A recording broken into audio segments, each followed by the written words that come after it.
ప్రణీత్ హనుమంతు ఇప్పుడు social media తీవ్ర దుమారం రేపుతున్న పేరు. యూట్యూబ్, ఇన్స్టాగ్రామ్లో పాపులారిటీ పెంచుకుని తనలాంటి మెంటాలిటీ ఉన్న వాళ్ళను పోగేసుకుని ఎదుటి వాళ్లపై నోటికొచ్చినట్టు పేలుతూ వల్గారిటీ, డబుల్ మీనింగ్ మాటలతో పెట్టలేకపోయాడు. అతడు పాల్పడ్డ నేరానికి తండ్రి కూతుర్ల బంధంపై విషం చిమ్మినందుకు సమాజానికి అతడు చేస్తున్న డ్యామేజ్కి కఠినమైన శిక్షలు వేయాలని, పోక్సో చట్టం కింద అరెస్టు చేయాలని డిమాండ్స్ వినిపిస్తున్నాయి. ఇలాంటి వాళ్లను సెలబ్రిటీగా మార్చింది ఎవరు? మనం కదా అనే ఆత్మ పరిశీలనలు కూడా మొదలయ్యాయి. అసలు ఇలాంటి మనిషి తెలుగువాడైనందుకు మనమందరం చింతించాల్సిన పరిస్థితి అంటూ సోషల్ మీడియాలో సీరియస్ అవుతున్నారు.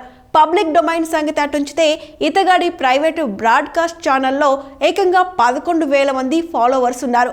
విచిత్రం ఏంటంటే తండ్రి కూతుర్ల బంధాన్నే ప్రణీత్ హనుమంత్ కామెడీ కోసం ఎక్కువగా వాడుకోవడం, లేటెస్ట్గా పేదోడు జోక్స్, ఇన్సెప్ట్ హాస్యం అనే ఎపిసోడ్స్లో తండ్రి కూతుర్ల సంబంధంపై అగ్లీ కామెంట్లు చేస్తూ సునకానందం పొందాడు హనుమంతు.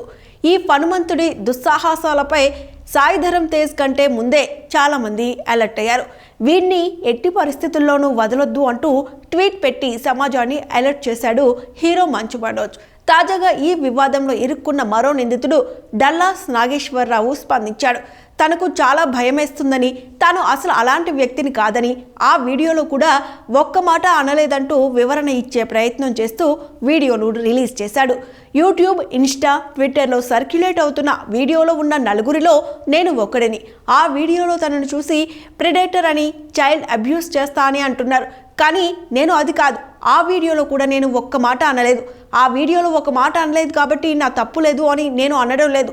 నేను బయటకు వెళ్ళిపోకుండా ఆపకపోవడం, తప్పు జరుగుతున్నా ఆపకపోవడం, అక్కడే ఉండి ఏమీ అనకపోవడం వాళ్ళని ఎంకరేజ్ చేసినట్లు అయిపోయింది. కానీ నాకు ఎప్పుడూ ఆ దృష్టి లేదు. నాకు ఏం చేయాలో అర్థం కావడం లేదు. నేను ఏ ఒక్కరి ఫ్యామిలీ కూడా ఏం అనలేదు. ఇది ఎటుపోతుందో తెలియడం లేదు. నాకు చాలా భయమేస్తుంది. నన్ను క్షమించండి. వాళ్ళను ఆపకపోవడం నా తప్పే. అందుకు క్షమించండి. అది రాంగ్ ప్లేస్, రాంగ్ టైం అంటూ ఓ వీడియో షేర్ చేశాడు.